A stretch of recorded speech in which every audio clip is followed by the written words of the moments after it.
एक खातून JFK airport पर आई, उसके पास एक पासपोर्ट था। जब अथॉरिटीज ने चेक किया तो उस पासपोर्ट का ताल्लुक इस दुनिया में मौजूद किसी भी मुल्क से नहीं था।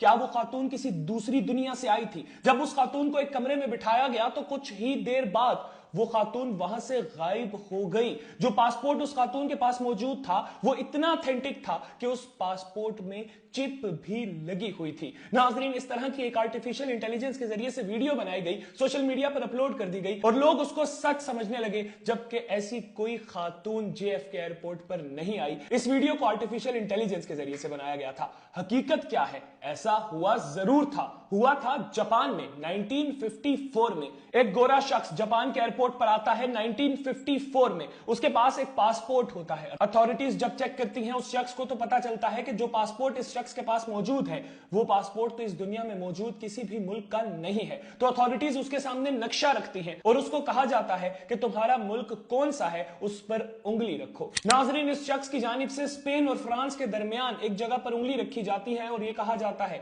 कि मेरा ताल्लुक इस मुल्क से है, लेकिन इस मुल्क के बारे में कोई नहीं जानता। मैं इस मुल्क से आपके मुल्क में आया हूं, जापान में आया हूं। तो नाजरीन, जापान की अथॉरिटीज उस शख्स को कहती हैं कि हम आपको एक कमरा ले देते हैं होटल में, आप वहां पर रुकिए, आराम कीजिए, तब तक हम कंफर्म करते हैं कि क्या जापान और फ्रांस के दरमियान कोई ऐसा मुल्क है जिसको दुनिया रिकॉग्नाइज ना करती हो और क्या यह पासपोर्ट उसी मुल्क का है। नाजरीन, पासपोर्ट के ऊपर स्टैंप्स भी लगी हुई थी काफी यूरोप ममालिक की, और ये जो शख्स था इसको बहुत सी जबानें भी आती थी। खैर नाजरीन, जब तस्दीक की गई तो पता चला कि फ्रांस और स्पेन के दरमियान ऐसा कोई भी मुल्क मौजूद नहीं है जिसे दुनिया तस्लीम ना करती हो। तो नाजरीन, जब अथॉरिटीज इस शख्स को पकड़ने के लिए उस होटल के कमरे में गई जहां पर अथॉरिटीज की जानिब से इसको ठहराया गया था, तो यह शख्स उस कमरे से गायब था। इसका सामान भी उस जगह पर मौजूद नहीं था। लेकिन कुछ महीने बाद इस शख्स को गिरफ्तार कर लिया गया और पता चला कि यह शख्स बहुत बड़ा फ्रॉडी है।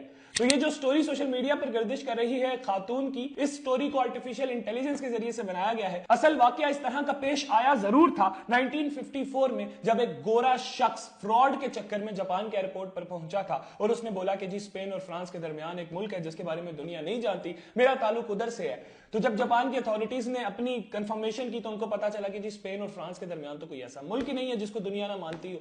तो उसको जब पकड़ने के लिए होटल के कमरे में गए तो वो वहां से फरार हो चुका था। बाद में पता चला कि जी फ्रॉडिया था, उसको गिरफ्तार कर लिया गया और उसको 1 साल की सजा सुना दी गई।